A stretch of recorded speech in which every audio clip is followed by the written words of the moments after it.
और उत्तर प्रदेश के सीएम योगी आदित्यनाथ जो कहते हैं वो करके दिखाते हैं। कुछ दिन पहले उन्होंने संभल से माफिया की कब्जाई जमीन को मुक्त कराकर गरीबों को देने का ऐलान किया और उसका असर दिखना शुरू हो गया।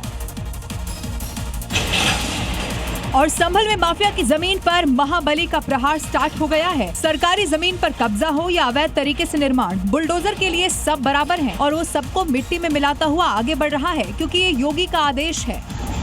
10,000 एकड़ लैंड खाली हुई है और मैंने कहा था यहाँ के गरीबों में बांटो। योगी ने ये ऑर्डर 18 जुलाई को संभल में ही दे दिया था और 27 जुलाई को उस ऑर्डर की तामील होना शुरू हो गई है और अब इस जमीन पर गरीबों के लिए आशियाने बनेंगे।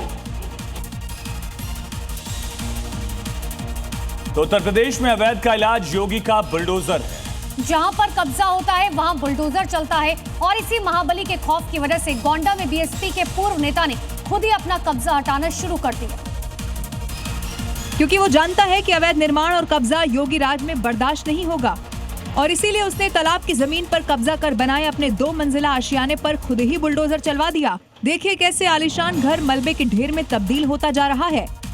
दावा है कि पूर्व बीएसपी नेता अब्दुल ने 2.5 बीघा सरकारी जमीन पर कब्जा कर लिया था, जिसकी शिकायत 2015 में गांव के ही रहने वाले रफीक ने की थी। अब इसी पर 29 जुलाई को सुनवाई भी होनी है। वहीं वाराणसी के दाल मंडी में चौड़ीकरण के लिए रोड़ा बनी सबसे बड़ी और 6वीं मस्जिद लंगड़ा हाफिज पर भी हथौड़ा चलना शुरू हो गया। हालांकि ध्वस्तीकरण की कार्रवाई प्रशासन और मस्जिद कमेटी के बीच आपसी सहमति के बाद ही हुई।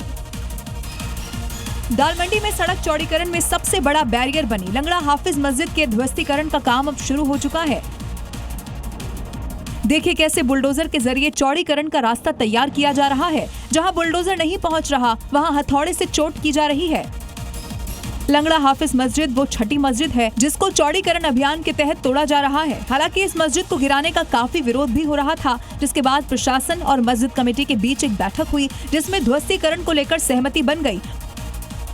और बड़ी खबर आपको ग्रेटर नोएडा से बता दें, जहां पर बदमाश और पुलिस और बदमाश के बीच में मुठभेड़ हुई है। बताया जा रहा है 2 बदमाशों के पैर में गोली लगी है। उबर कैब लूटने का 24 घंटे में खुलासा हुआ। बदमाशों से कार, फोन, तमंचा बरामद किया गया। ये घटना सामने आई थी जहां गला काट कर ले गए थे बदमाश। इस तरह का पूरा मामला था, लेकिन 24 घंटे के अंदर इस पूरे मामले का खुलासा हुआ। कानपुर के चकेरी में एनकाउंटर से जुड़ी बड़ी खबर है। गोली लगने के बाद बदमाश घायल हो गया और बदमाश के पास से असलाहा, खोखा, स्कूटी बरामद हुई है। तो बड़ी खबर आपको बता रहे हैं, ऑपरेशन लंगड़ा के तहत लगातार ये कार्रवाई अलग अलग शहरों में की जा रही है। कानपुर की तस्वीर आपके सामने, जहां पर गोली लगने के बाद बदमाश घायल हुआ।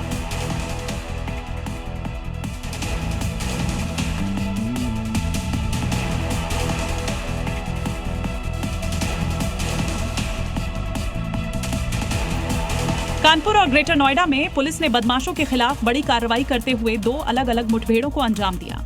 कानपुर के चकेरी थाना इलाके में पुलिस और एक शातिर बदमाश के बीच मुठभेड़ हुई, जिसमें आरोपी को पकड़ लिया गया।